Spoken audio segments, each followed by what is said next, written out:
स्वागत है आपका केम ट्यूटर के इस डिजिटल प्लेटफॉर्म पे। और आज हम लोग डिस्कस करेंगे ज्योमेट्रिकल आइसोमेरिज्म के सेकंड पार्ट में प्रॉपर्टीज ऑफ ज्योमेट्रिकल आइसोमेरिज्म के बारे में समझिए, जिसका फर्स्ट प्रॉपर्टीज है stability. Among hydrocarbon generally trans isomer is more stable than cis isomer. Generally होता क्या है, ट्रांस आइसोमर जो होते हैं वो सिस आइसोमर से ज्यादा stable. But in the case of hydrogen bonding present in cis isomer, then cis isomer is more stable than trans isomer. But in the case of hydrogen bonding के case में cis isomer जो होते हैं वो trans isomer से more stable। समझिए कैसे होते हैं ऐसे। यहाँ पर क्या है आपका, ये यहाँ पर CH3 और CH3 सेम साइड में है। इट मीन्स दैट ये जो है वो सिस आइसोमर है, क्योंकि यहाँ पर डिस्टेंस आपका क्या दिखा रहा है D1, और इस केस में यहाँ पर डिस्टेंस क्या दिखा रहा है D2। ओके, और यहाँ पर CH3 और CH3 जो है वो डायगोनल में सेम है मॉलिक्यूल, या यहाँ से हाइड्रोजन और हाइड्रोजन सेम एटम है डायगोनल में, या यहाँ से हाइड्रोजन और हाइड्रोजन जो है सेम है सेम साइड में, तो ये सिस आइसोमर दिखाएगा और ये आपका दिखाएगा ट्रांस आइसोमर। और भी कंडीशन को समझिए, सिस आइसोमर के लिए या ट्रांस आइसोमर के लिए for the condition of geometrical isomers ऊपर और नीचे ये दोनों आपस में क्या होना चाहिए, तो डिफरेंट। ओके, अब ये सिस और ट्रांस आइसोमर में अगर आपसे स्टेबिलिटी की बात करें तो ज्यादा स्टेबल कौन सा होगा, तो ये तो जनरल केस है, तो यहाँ पर ट्रांस आइसोमर जो होगा मोर स्टेबल होंगे सिस आइसोमर से, ध्यान रखेंगे। But in the case of hydrogen bonding को समझिए। यहाँ पर क्या है ना कि यहाँ पर OH ग्रुप और यहाँ भी OH ग्रुप है, और हाइड्रोजन और ऑक्सीजन के बीच में हाइड्रोजन बॉन्डिंग है। ध्यान से देखिए, यहां पर क्या है हाइड्रोजन बॉन्डिंग है, और ये जो हाइड्रोजन बॉन्डिंग है वो इंटर मोलिकुलर हाइड्रोजन बॉन्डिंग है। ओके, तो इसी हाइड्रोजन बॉन्डिंग के कारण अब यहां पर हाइड्रोजन और हाइड्रोजन सेम एटम अगर सेम साइड में हो तो सिस आइसोमर, अगर सेम एटम अगर डायगोनल में हो तो ट्रांस आइसोमर। तो due to intermolecular hydrogen bonding cis isomer is more stable than trans isomer, क्योंकि यहां पर ये इंटरमोलिकुलर हाइड्रोजन बॉन्डिंग के कारण यहां पे सिस आइसोमर में स्टेबिलिटी को बढ़ा रहा है। मतलब ये दोनों में अगर बात की जाए स्टेबिलिटी की तो किसका ज्यादा स्टेबल रहेगा, तो सिस आइसोमर जो होंगे वो ट्रांस आइसोमर से मोर स्टेबल होंगे due to intermolecular hydrogen bonding. Okay, next topic है आपका डाइपोल मोमेंट। अब हम लोग डाइपोल मोमेंट के बारे में समझेंगे। Dipole moment of cis isomer is more stable that of trans isomer if groups are of the same side या same nature लिखते हैं। सेम साइड भी लिखते हैं और कहीं कहीं सेम नेचर के लिखते हैं, तो हम लोग सेम नेचर भी लिख लेंगे, सेम साइड या सेम नेचर। ओके, अब समझिए डाइपोल मोमेंट का ना नोटेशन होता है इस टाइप से, ठीक है, ध्यान रखेंगे। तो यहां पर नोटेशन कुछ इस टाइप से लिखेंगे और यहां पर नोटेशन कुछ इस टाइप से लिखेंगे। डाइपोल मोमेंट में होता क्या है, इलेक्ट्रोनेगेटिविटी। जैसे यहां पर HCl है, समझिए HCl है, तो एक सिंगल बॉन्ड Cl लिखेंगे तो क्लोरीन पे क्या आएगा, पार्शियल नेगेटिव चार्ज, और यहाँ पे पार्शियल पॉजिटिव चार्ज, क्योंकि क्लोरीन जो होता है वो मोर इलेक्ट्रोनेगेटिव है, तो क्लोरीन के साइड में पार्शियल नेगेटिव और हाइड्रोजन के साइड में पार्शियल पॉजिटिव। तो इसका एरो जो दिखाएंगे वो कुछ इस टाइप से, ठीक है। तो सेम साइड में हो, मतलब ये सिस आइसोमर और ये क्या है आपका ट्रांस आइसोमर है, ठीक है। अब समझिए, dipole moment of cis isomer is more stable या more than that of trans isomer. मतलब सिस आइसोमर जो होंगे वो ज्यादा रहेंगे इसके dipole moment as compare to trans. कब? If group are of the same side. अगर सेम साइड में होगा तो यहां पर समझिए नेट डायपोल मोमेंट जो होगा वो not equal to zero. Okay, अगर ऑपोजिट में रहेगा तो नेट डायपोल मोमेंट जो हो जाएंगे जीरो, राइट। तो नेट डायपोल मोमेंट यहां पर जीरो है और यहां पे नेट डायपोल मोमेंट जो है so not equal to zero. It means that अगर ये दोनों में डायपोल मोमेंट चेक किया जाए, डायपोल मोमेंट ए और बी में देखा जाए तो किसका ज्यादा रहेगा? तो ए का ज्यादा रहेगा बी से, मतलब सिस का ज्यादा रहेगा डायपोल मोमेंट ट्रांस से। ओके, सेकंड एग्जांपल को समझिए। सेम साइड में लिखा हुआ है, यहाँ पे क्लोरीन है तो लेस से मोर की तरफ जाएगा और सेम साइड में है तो ये आपको क्या दिखाएगा? सिस। और यहां पर ऑपोजिट साइड में है तो यहां पर क्या दिखाएगा? ट्रांस।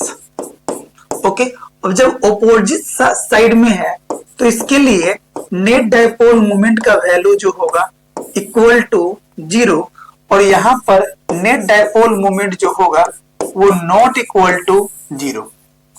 इट मींस दैट ये दोनों में अगर डायपोल मोमेंट अगर आप चेक करोगे डायपोल मोमेंट का वैल्यू तो ए फर्स्ट वाले केस में ज्यादा रहेगा सेकंड वाले से। It means that cis isomer का डायपोल मोमेंट का वैल्यू जो होगा वो ट्रांस आइसोमर से ज्यादा, क्योंकि डायपोल मोमेंट का वैल्यू यहाँ पर नॉट इक्वल टू जीरो, मतलब कुछ ना कुछ तो वैल्यू आएगा ही, और यहाँ पर इक्वल टू जीरो है। इट मींस दैट सिस का डायपोल मोमेंट जो होगा ट्रांस से ज्यादा। ओके, नेक्स्ट टॉपिक है आपका dipole moment of trans isomer is more than that of cis isomer if groups are of the opposite nature. मतलब nature क्या हो? ऑपोजिट हो। तो यहां पर क्या रहेगा? आपका ट्रांस आइसोमर का डायपोल मोमेंट जो होंगे वो ज्यादा। देखिए यहां पे ये और ये, ठीक है, ये सिस आइसोमर है बट ऑपोजिट नेचर के हैं।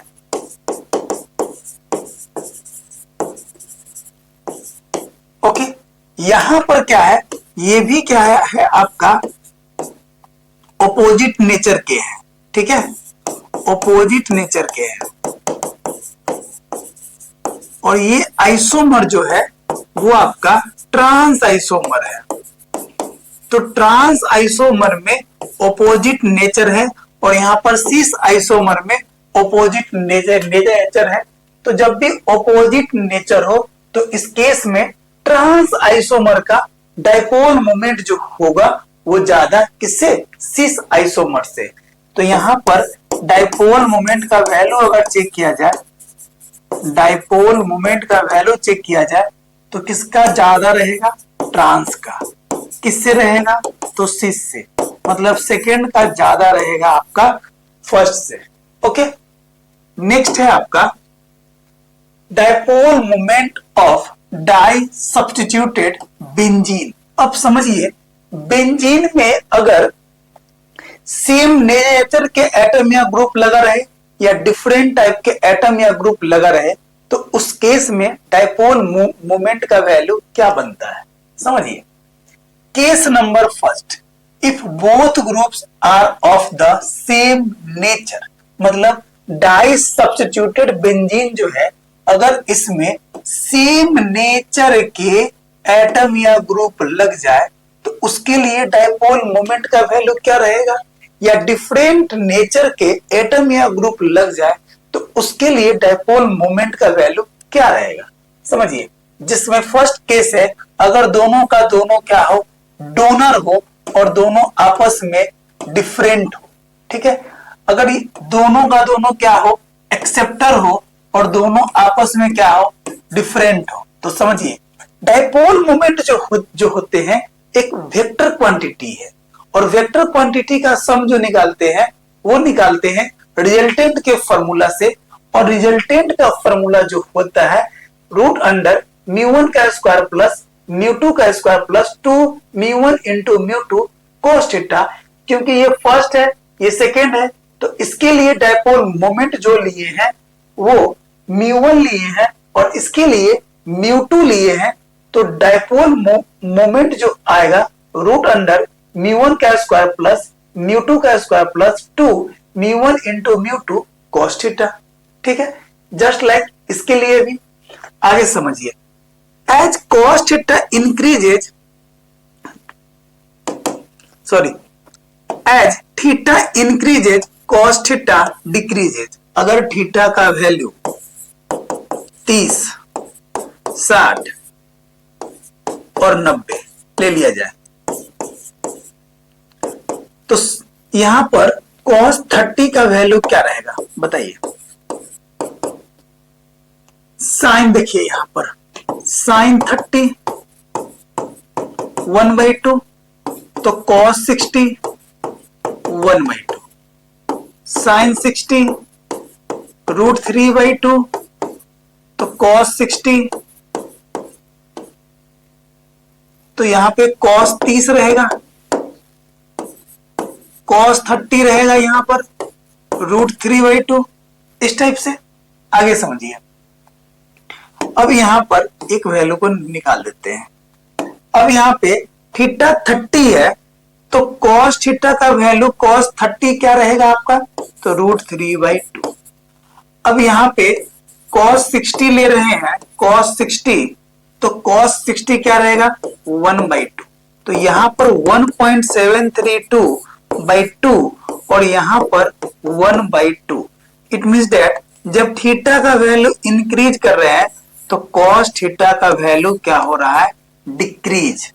ओके, आगे समझिए, as theta increases cos theta decreases and hence value of dipole moment is also decreases. मतलब अगर थीटा का वैल्यू इंक्रीज करेगा तो डाइपोल मोमेंट का वैल्यू क्या होगा, डिक्रीज करेगा। तो लिख लेंगे यहां पर थीटा अगर इंक्रीज करेगा तो डाइपोल का मोमेंट का वैल्यू डिक्रीज करेगा in the case of same nature of atom और ग्रुप। ओके, या तो दोनों का दोनों डोनर हो, नहीं तो दोनों का दोनों क्या हो, एक्सेप्टर हो। तो इस केस में थीटा का वैल्यू इंक्रीज करेगा तो डाइपोल मोमेंट का वैल्यू डिक्रीज करेगा। ओके, आगे समझिए, so order of dipole moment, तो यहां पर अगर ऑर्थो से निकालेंगे तो 60, मेटा से निकालेंगे 120 और पैरा से निकालेंगे तो अगर यहां पर अगर आप ऑर्थो से चेक करोगे तो 60 डिग्री का बनेगा, अगर यहां से मेटा का देखोगे तो 120 का बनेगा और पैरा से चेक करोगे तो 180 डिग्री का बनता है एंगल। अब समझिए, यहां से थीटा बढ़ रहा है तो डाइपोल मोमेंट डिक्रीज करेगा, तो इस साइड में क्या होगा, डाइपोल मोमेंट इंक्रीज कर जाएगा। समझ में आया, थीटा बढ़ रहा है तो डाइपोल मोमेंट डिक्रीज कर जाएगा। समझिए एग्जांपल को, यहां पर एंगल कितना है 60 डिग्री, यहां पर एंगल कितना है 120 डिग्री, यहां पर एंगल क्या है 180 डिग्री। तो इधर से इधर जाने में थीटा जो हो रहा है increase, it means that dipole moment क्या होगा, डिक्रीज। तो ये अगर एग्जांपल फर्स्ट है, ये सेकंड है और ये थर्ड है, तो फर्स्ट सेकंड थर्ड में क्या बनेगा ऑर्डर, फर्स्ट का मैक्सिमम रहेगा सेकंड से, फिर सेकंड का ज्यादा रहेगा आपका थर्ड से, क्योंकि दोनों का दोनों सेम नेचर के एटम लगे हुए हैं। यहां भी सेम नेचर के हैं, तो बस आपको एंगल पे ध्यान देना है। एंगल 60 है, एंगल 120 है और यहां पर एंगल 180 है। तो इधर से इधर जाने में लेफ्ट टू राइट में थीटा इंक्रीज कर रहा है तो डाइपोल मोमेंट का वैल्यू क्या होगा, डिक्रीज करेगा तो इसका ओवरऑल ऑर्डर जो बनेगा फर्स्ट, सेकेंड और थर्ड में, वो फर्स्ट का ज्यादा एज कंपेयर टू सेकेंड और सेकेंड का ज्यादा as compare to third. Okay, next concept है आपका if both groups are the opposite nature. अगर दोनों का दोनों ग्रुप हो ऑपोजिट नेचर के तो इसमें क्या होगा। मान लो कि एक ग्रुप जो है सो डोनर है और दूसरा क्या है आपका एक्सेप्टर है, मतलब ये दोनों आपस में क्या है ऑपोजिट नेचर के हैं, ऑपोजिट नेचर के हैं। ओके, तो as theta increases cos theta decreases, मतलब थीटा बढ़ने पे कॉस थीटा का वैल्यू तो डिक्रीज करता ही है and hence mu value increases. मतलब यहां पर क्या लिख रहे हैं, थीटा का वैल्यू इंक्रीज करेगा तो डाइपोल मोमेंट का वैल्यू भी इंक्रीज करेगा। कब? If both groups are different to each other. एक दूसरे से अगर दोनों ग्रुप आपस में डिफरेंट रहेंगे तो उस केस में थीटा का वैल्यू इंक्रीज करेगा तो डाइपोल मोमेंट का वैल्यू भी इंक्रीज करेगा। समझिए, यहां पर ये तो प्लस आई है और ये माइनस आई है, तो यहां पर 60 डिग्री का एंगल बना, यहां पर 120 का एंगल बना और यहां पर 180 का एंगल बना। तो इधर से इधर लेफ्ट राइट जाने में थीटा का वैल्यू इंक्रीज कर रहा है, मींस डाइपोल मोमेंट का वैल्यू भी इंक्रीज करेगा। अगर एग्जांपल फर्स्ट, एग्जांपल सेकेंड और एग्जांपल थर्ड की तरह ट्रीट कर रहे हैं तो इसका डाइपोल मोमेंट का वैल्यू जो बनेगा, डाइपोल मोमेंट का वैल्यू जो बनेगा, ऑर्डर जो बनेगा वो फर्स्ट से ज्यादा सेकेंड का और सेकेंड से ज्यादा जो बनेगा वो बनेगा आपका थर्ड का। ओके, नेक्स्ट कंसेप्ट है आपका मेल्टिंग पॉइंट। समझिए, मेल्टिंग पॉइंट के बारे में थोड़ा सा ध्यान में रखना है। Melting point of trans isomer is greater than cis isomer, मतलब ट्रांस आइसोमर का मेल्टिंग पॉइंट जो रहेगा वो रहेगा आपका सिस आइसोमर से ज्यादा। This is because intra molecular force of attraction in trans isomer is more. क्यों? क्योंकि इंटरमोलिकुलर फोर्स ऑफ अट्रैक्शन जो होते हैं ट्रांस आइसोमर में ज्यादा, और ज्यादा होने के कारण मेल्टिंग पॉइंट, उसको ब्रेक करने में, मेल्ट करने में ज्यादा एनर्जी की रिक्वायरमेंट बनेगी। तो ट्रांस आइसोमर का मेल्टिंग पॉइंट जो रहेगा वो ज्यादा किससे, than that in cis isomer. Okay, next concept को समझिए, सोलबिलिटी। सोलबिलिटी जो होता है वो inversely proportional to intermolecular force of attraction, और इंटरमोलिकुलर फोर्स ऑफ अट्रैक्शन जो होते हैं वो ट्रांस आइसोमर में ज्यादा और सिस में कम। ट्रांस में जो होते हैं ज्यादा और सिस में होते हैं कम। मतलब अगर सोलबिलिटी की बात की जाए तो सिस का क्या रहेगा, ज्यादा as compare to trans. Therefore, solubility of trans isomer is less than cis isomer। इसका मतलब क्या हुआ कि ट्रांस आइसोमर की सोलबिलिटी जो रहेगा वो रहेगा कम सिस आइसोमर से, राइट। नेक्स्ट कंसेप्ट है आपका बॉइलिंग पॉइंट। समझिए, बॉइलिंग पॉइंट जो होते हैं वो डायरेक्टली प्रोपोर्शनल होते हैं डाइपोल मोमेंट के वैल्यू के। मतलब boiling point is directly proportional to dipole moment. Okay, next concept है आपका, अब है जेईई मेन 2024 का जो 30 जनवरी को पूछा गया था ये सवाल, ठीक है। Number of geometrical isomers possible for the given structure is N R. ये आपका स्ट्रक्चर है।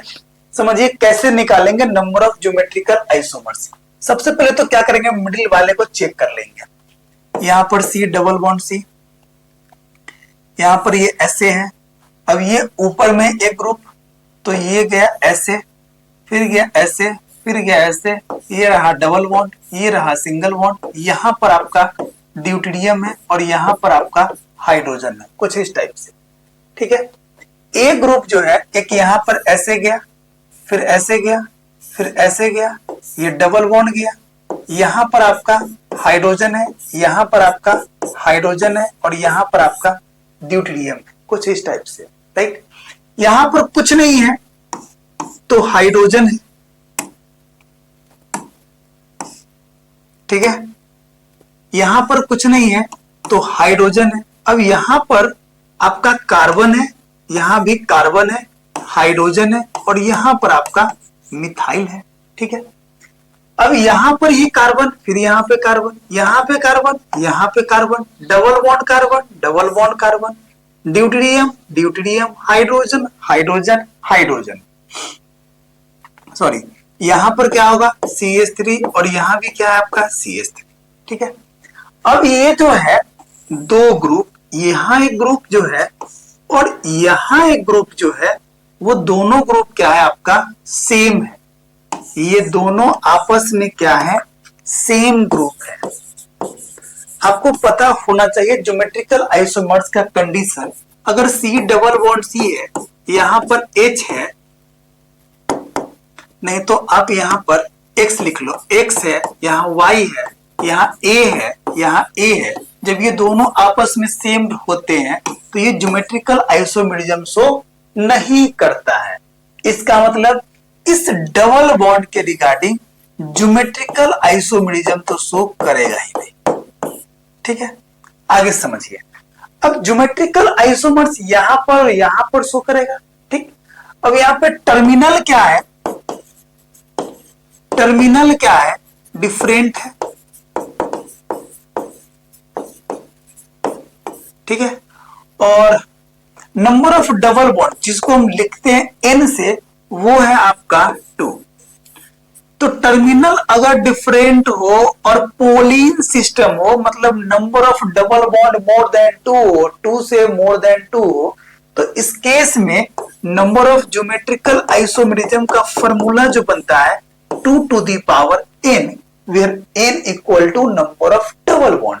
तो यहाँ पे डबल बॉन्ड एक है और एक है, 2 है, तो डबल बॉन्ड 2 है तो क्या बनेगा 2 to the power 2, मतलब total number of geometrical isomers जो बनेगा, ज्योमेट्रिकल आइसोमर जो बनेगा वो 4। यहां से तो बनेगा ही नहीं, यहां से बनेगा 2 और यहां से बनेगा 2, और total number of geometrical isomer के कौन से फॉर्मूला से, 2 to the power n के फॉर्मूला से total number of geometrical isomer जो बनेगा वो बनेगा आपका 4। क्यों? क्योंकि यहाँ पे टर्मिनल डिफरेंट हो और पोलिन सिस्टम हो और n का value number of double bond से निकाल के फॉर्मूला लगाते हैं 2 to the power n, तो नंबर ऑफ ज्योमेट्रिकल आइसोमर्स निकल जाता है। ओके, तो ये था आपका 2024 का सवाल जो 30 जनवरी को पूछा गया था, उसका आंसर रहा आपका 4। ओके, नेक्स्ट क्वेश्चन है आपका, ये जेईई मेन 2024 का, ये 29 जनवरी को पूछा गया था, which of the following will show geometrical isomerism, कौन शो करेगा? समझिए, ए ऑप्शन को चेक कीजिए, ये रहा आपका, यहां पर ब्रोमीन है, यहां पर डबल बॉन्ड C, यहां पर H है, यहां पर ब्रोमीन है, ये दोनों आपस में डिफरेंट है, बट यहां पर ना कॉमन कार्बन पे ब्रोमीन है, इसका मतलब इधर से और इधर से तो सेम ही मिल रहा है, इट मींस दैट ये ज्योमेट्रिकल आइसोमेरिज्म शो नहीं करेगा। बी ऑप्शन को चेक करते हैं, इस टाइप से, यहां पर डबल बॉन्ड, यहां पर ब्रोमीन और ये रहा C, यहां पर हाइड्रोजन और ये रहा ब्रोमीन, यहां पे डिफरेंट है, बट यहां पे कार्बन 1 2 3, एक और देखिए एक के बाद ब्रोमीन है और इधर से 3 कार्बन के बाद ब्रोमीन है, मतलब इस कार्बन से चेन जो है वो डिफरेंट है, इसका मतलब ये ज्योमेट्रिकल आइसोमेरिज्म शो करेगा। सी ऑप्शन को चेक करते हैं, ये रहा, यहां पर ब्रोमीन रहा और डबल बॉन्ड C, यहां पर हाइड्रोजन और यहां पर हाइड्रोजन है, तो सेम है, इसका मतलब ये ज्योमेट्रिकल आइसोमेरिज्म शो नहीं करेगा। नेक्स्ट डी ऑप्शन को चेक करते हैं, यहां पर आपका ब्रोमीन है, डबल बॉन्ड C, यहां पर H है, यहां पर आपका H है, मतलब यहां पर हाइड्रोजन सेम बन गया, इसका मतलब ये भी ज्योमेट्रिकल आइसोमेरिज्म शो नहीं करेगा। तो ऑप्शन बी जो रहेंगे वो correct option for this question. Okay, next question है आपका जेमेन 2025 का सवाल है जो 22 जनवरी को पूछा गया था। The incorrect statements regarding geometrical isomerism are. Incorrect पूछ रहा है, ये 5 ऑप्शन में कौन कौन सा गलत है। पहला, प्रोपीन शो ज्योमेट्रिकल आइसोमेरिज्म।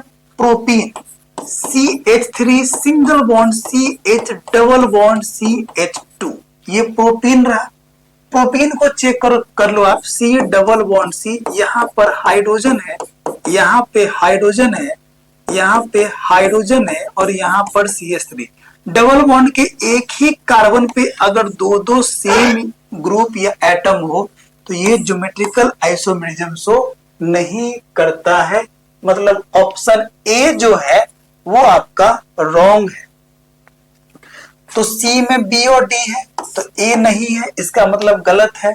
इसमें सी डी और ई है तो ए नहीं है, तो इसका मतलब सी और डी ऑप्शन जो है सो रॉन्ग है। Next, trans isomer has identical atoms या groups on the opposite side of the double bond. सही बता रहा है ये।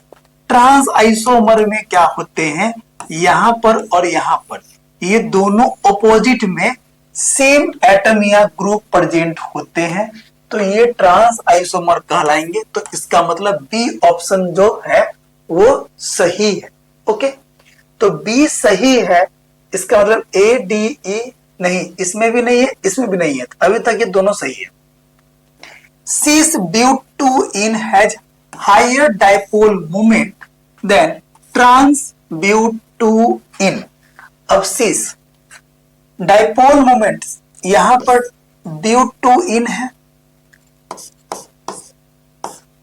सिस है ना, तो CH3 यहां पर H, यहां पर आप CH3 लिख लो और यहां पर H, और trans C double bond C, यहां पर CH3, यहां पर H, यहां पर CH3, यहां पर S। ये रहा आपका सिस और ये रहा आपका ट्रांस। अब क्या कर रहा है, cis butene has higher dipole moment than trans isomer. मतलब ये तो सही ही है, सिस का डाइपोल मोमेंट ट्रांस से ज्यादा होता है। मतलब सी ऑप्शन भी क्या है आपका सही है। Next, 2 methyl butene shows 2 geometrical isomers. 2 methyl butene, 2 methyl butene, क्या लिख रहा है, 2 methyl butene shows 2 geometrical isomers.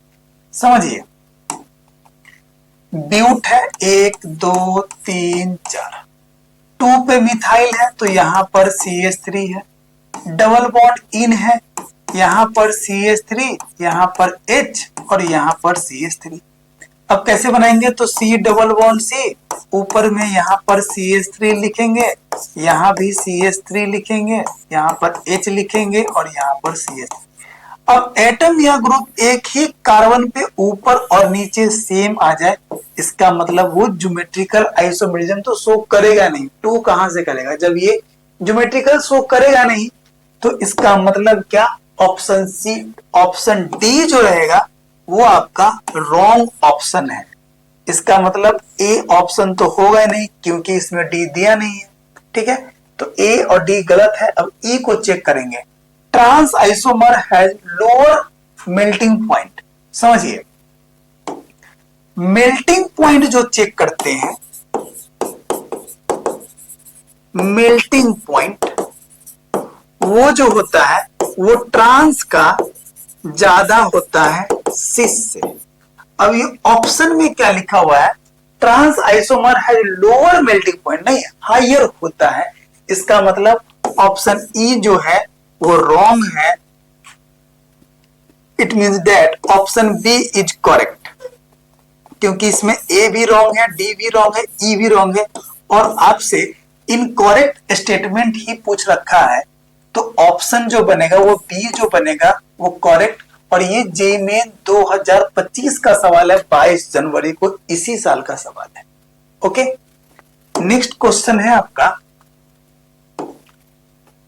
JEE main 2017 का सवाल है, 9 अप्रैल को पूछा गया था। In the following structure the double bond are as first, second, third and fourth geometrical isomerism is not possible at site.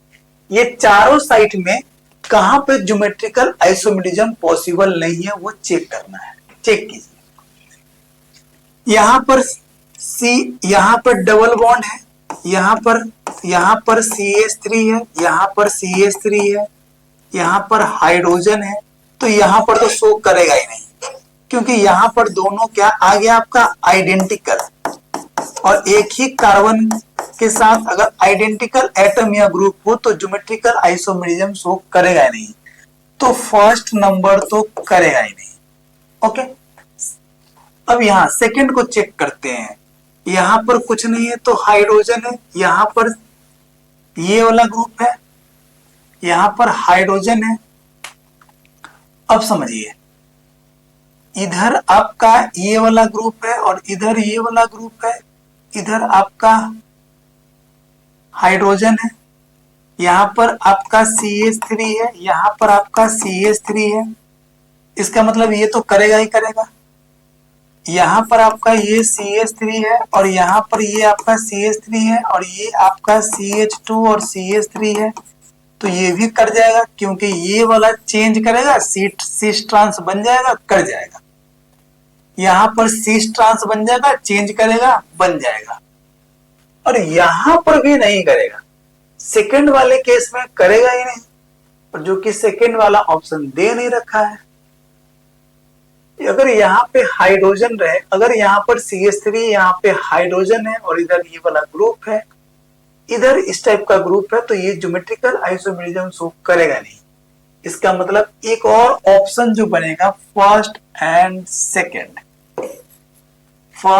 Second बनेगा, और बी जो करे होगा वो करेक्ट ऑप्शन बनेगा इसके अकॉर्डिंग, इस क्वेश्चन के अकॉर्डिंग। ओके, नेक्स्ट क्वेश्चन है आपका जेईई मेन 2015 का सवाल है, which of the following compounds will exhibit geometrical isomerism. Option A को चेक कर लेंगे, ब्यूट है 1 2 3 4, 1 पे डबल बॉन्ड है, ये CH2 रहेगा, तो ये ज्योमेट्रिकल आइसोमेरिज्म शो करेगा ही नहीं। ठीक है, बी ऑप्शन को चेक करेंगे, 1 डाइफिनाइल, 1 प्रोपीन, 1 2 3 प्रोपीन, यहाँ पे ये CH2 बनेगा, और आपका यहाँ पे 1 यहाँ भी फिनाइल है, यहाँ भी फिनाइल है, और यहाँ पर रहेगा CH3, तो यहाँ से एक हाइड्रोजन को आप निकाल दो, इसको यहाँ बनाएंगे तो C डबल बॉन्ड C, यहाँ पर हाइड्रोजन, यहाँ पर फिनील और यहाँ पर CH3, इसको इंटरचेंज करेंगे, बॉन्ड को ब्रेक करेंगे, यहाँ फिनाइल आ जाएगा, यहाँ हाइड्रोजन, यहाँ पर फिनाइल आ जाएगा, यहाँ पर CH3, तो ये बन जाएगा आपका सिस आइसोमर और ये बन जाएगा ट्रांस आइसोमर। मतलब ये ज्योमेट्रिकल आइसोमेरिज्म शो करेगा बी ऑप्शन। और भी चेक करते हैं, सी ऑप्शन को चेक करते हैं, 1 फिनील 2 ब्यूटीन, 1 2 3 4, 2 पर ब्यूटीन है, 1 पर फिनील है, यहाँ पर हमने फिनील लगाया, यहाँ पर हमने हाइड्रोजन लगाया। ठीक है, यहाँ पर CH इस टाइप से, यहां से इसको निकाल दिया हमने, यहाँ पर आपका कुछ नहीं है तो एक तो हाइड्रोजन रहेगा, और यहाँ पर क्या रहेगा आपका हाइड्रोजन, और ये रहेगा आपका CH3।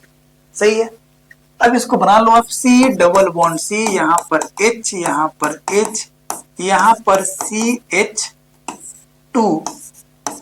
PH, और यहाँ पर CH3, यहाँ पर सेम साइड में हाइड्रोजन है। अगर इसको आप इस टाइप से लिखोगे, हाइड्रोजन यहाँ पे CH2 PH और यहाँ पर CH3, तो ये आपको ट्रांस शो करेगा, ये आपका सिस शो करेगा, मतलब ये ज्योमेट्रिकल आइसोमेरिज्म शो करेगा। ऑप्शन सी भी रहेगा। डी को अगर आप चेक कर रहे हैं तो ब्यूटीन है, ये वाला डी को चेक कर रहे हैं तो 1 2 3 4, 1 पे डबल बॉन्ड है, CH2 है, और 1 2 3 पर यहाँ फिनील है, और ये आपका CH3 है, यहाँ पर CH होगा, तो यहाँ पर 2 हाइड्रोजन आने के कारण ये ज्योमेट्रिकल आइसोमेरिज्म शो नहीं करेगा। ओके, तो इस टाइप से ऑप्शन बी और सी जो है इस क्वेश्चन के लिए करेक्ट ऑप्शन है। ओके, नेक्स्ट क्वेश्चन है आपका जेईई मेन 2012 का सवाल है, जिसमें पूछा है maleic acid and fumaric acid are, maleic और फ्यूमेरिक एसिड आपस में कौन से टाइप का आइसोमर शो करेगा। तो मैलिक एसिड का स्ट्रक्चर जो बनता है वो कुछ इस टाइप से है। मैलिक में कार्बोक्सिलिक एसिड आते हैं, तो COOH और COOH और यहाँ पर हाइड्रोजन और यहाँ पर हाइड्रोजन, ये COOH ग्रुप को एक्सचेंज करोगे ना तो मैलिक से फ्यूमेरिक बन जाता है इस टाइप से। C, यहाँ पर COOH और यहाँ से COOH, यहाँ पे हाइड्रोजन और यहाँ पे हाइड्रोजन, राइट। अब सेम साइड में कार्बोक्सिलिक एसिड है या सेम साइड में हाइड्रोजन है, तो यहाँ पर सिस आइसोमर दिखाया कुछ इस टाइप से, C, यहाँ पर COOH, यहाँ पर COOH, यहाँ पे हाइड्रोजन, यहाँ पे हाइड्रोजन। इसको अगर आप चेक करोगे तो C, यहाँ पर COOH, यहाँ पर COOH, यहाँ पे हाइड्रोजन और यहाँ पे हाइड्रोजन, तो ये ट्रांस शो करेगा, ये सिस शो करेगा और सिस और ट्रांस शो करेगा, तो ज्योमेट्रिकल आइसोमेरिज्म शो करेगा। तो चेन गलत है, टोटोमर्स गलत है, फंक्शन गलत है, तो क्या शो करेगा, ज्योमेट्रिकल आइसोमर शो करेगा मैलिक और फ्यूमेरिक एसिड आपस में, राइट। नेक्स्ट क्वेश्चन है आपका जेईई मेन 2009 का सवाल है, and the alkene that exhibit geometrical isomerism is, कौन ज्योमेट्रिकल आइसोमेरिज्म शो करेगा, तो यही करेगा 2-ब्यूटीन। समझ लीजिए, बहुत बार ये सवाल आ चुका है। CH3H, CH3H, यही है 2-ब्यूटीन। इसको जब हम लोग बॉन्ड को ब्रेक करेंगे तो यहाँ पर H और यहाँ पर CH3, यहाँ पर CH3 और यहाँ पर H, तो इस टर्म में अगर सेम साइड में एल ग्रुप या एटम सेम लगा हो तो इस आइसोमर को कहते हैं सिस। अगर डायगोनल में एटम या ग्रुप अगर सेम हो, आइडेंटिकल हो, तो इस टाइप के आइसोमर को कहते हैं ट्रांस आइसोमर। ओके, तो ब्यूट 2-इन या 2-ब्यूटीन जो होते हैं वो ज्योमेट्रिकल आइसोमेरिज्म शो करते हैं। ओके, नेक्स्ट क्वेश्चन है आपका, the geometrical isomerism is shown by, same question है, ए को चेक कर लो आप इस टाइप से, डबल बॉन्ड CH2 और यहां पर आपका क्या है, यहां पर आपका कुछ नहीं है तो CH3 है, तो यहां पे आप क्या करोगे, इस कार्बन के साथ 2 हाइड्रोजन दिखाओगे और सेम हाइड्रोजन दिख जाएगा, मतलब ये ज्योमेट्रिकल आइसोमेरिज्म शो नहीं करेगा। सेकंड ऑप्शन को चेक करते हैं, double bond C, single bond H और ये यहां पर है सेम एटम आ गया, मतलब ये भी ज्योमेट्रिकल आइसोमेरिज्म शो नहीं करेगा। सी ऑप्शन को चेक करते हैं इस टाइप से, डबल बॉन्ड C, ऊपर में H है, यहाँ पर Cl है और यहाँ पे है, ये दोनों आपस में क्या है,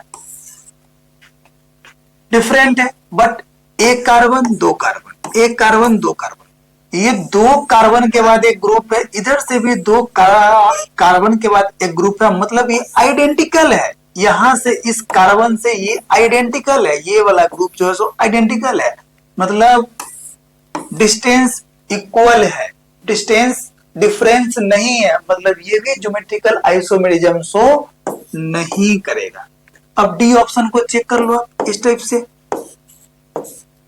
ये डबल बॉन्ड C, यहाँ पर H है, यहाँ पे क्लोरीन है और यहाँ पर ये है, तो यहाँ पर तो डिफरेंट है ही, यहाँ पे कार्बन 1 2 3, इधर से 3 के बाद ग्रुप है, इधर से 1 के बाद ग्रुप है, मतलब डिस्टेंस दोनों तरफ से क्या है, ये डिफरेंट है, इसका मतलब ऑप्शन डी जो होगा वो ज्योमेट्रिकल आइसोमेरिज्म शो करेगा, बाद बाकी कोई भी ज्योमेट्रिकल आइसोमेरिज्म शो नहीं करेगा। नेक्स्ट क्वेश्चन है आपका, which of the following compound can show geometrical isomerism. समझिए, यहाँ पर सेम सेम क्लोरीन है तो ज्योमेट्रिकल आइसोमेरिज्म शो नहीं करेगा, यहाँ भी सेम सेम है तो ज्योमेट्रिकल आइसोमेरिज्म शो नहीं करेगा, यहाँ भी सेम सेम है इथाइल इथाइल तो ज्योमेट्रिकल आइसोमेरिज्म शो नहीं करेगा, और वहां भी है सेम सेम तो वहां भी नहीं करेगा, तो कहां करेगा? मिथाइल मिथाइल है, chlorine chlorine which of the following compound can show geometrical isomerism. तो डी वाले में चेक करते हैं इस टाइप से, यहां पर 5 है,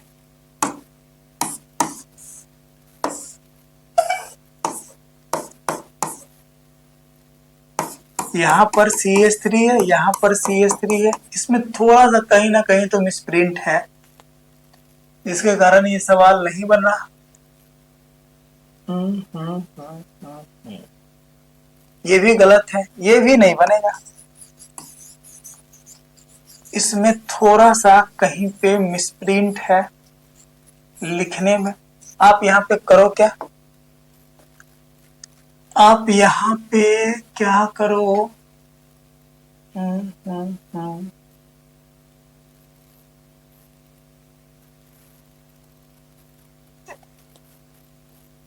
यहाँ पे आप क्या करो, आप यहाँ पे मिथाइल लिख लेते हैं, यहाँ पर CH3 लिख दिया, ठीक है। अब समझिए इस क्वेश्चन को, यहाँ पर इथाइल है, C2H5 है और यहाँ पे क्लोरीन है, ठीक है। ये रहा आपका सी ऑप्शन। अब इसका और इसका, ये दोनों में पैरिटी को चेक करेंगे तो ये मोस्ट पैरिटी है और ये लिस्ट पैरिटी है, ये आपका मोस्ट पैरिटी है, ये आपका लिस्ट पैरिटी है, ठीक है। ये आपका लिस्ट पैरिटी है, तो मोस्ट पैरिटी वाला अगर एक साइड में हो तो क्या शो करेगा, ये C isomer, sorry Z isomer show करेगा। अगर इसी को एक्सचेंज करेंगे सी डबल बॉन्ड सी से, तो यहां पर अगर इथाइल लिख दिया, यहां पर मिथाइल लिख दिया, यहां पे क्लोरीन लिख दिया, यहां पर फ्लोरीन लिख दिया, मोस्ट यहां पे है, मोस्ट यहां पे है, लिस्ट यहां पे है, लिस्ट पैरिटी यहां पे है, तो ये शो करता है ई आइसोमर। जेड और ई आइसोमर पिछले क्लास में बताए थे, वो भी ज्योमेट्रिकल आइसोमेरिज्म शो करता है। तो जेड एंड ई से ये जो कंपाउंड है सी ऑप्शन, वो ज्योमेट्रिकल आइसोमेरिज्म शो करेगा। ओके, तो ये रहा आपका सी ऑप्शन करेक्ट, जेड और ई से। इस टाइप से हमने आपको ज्योमेट्रिकल आइसोमेरिज्म को 2 लेक्चर में कंप्लीट किया, with question, with concept, with nomenclature, सारे ऑल कंसेप्ट को हमने डिस्कस किया है। Okay, I hope so. अगर ये वीडियो पसंद आया होगा तो वीडियो को लाइक करेंगे, शेयर करेंगे। अगर इस चैनल पे आप नए हैं तो चैनल को सब्सक्राइब करेंगे। Okay, thank you.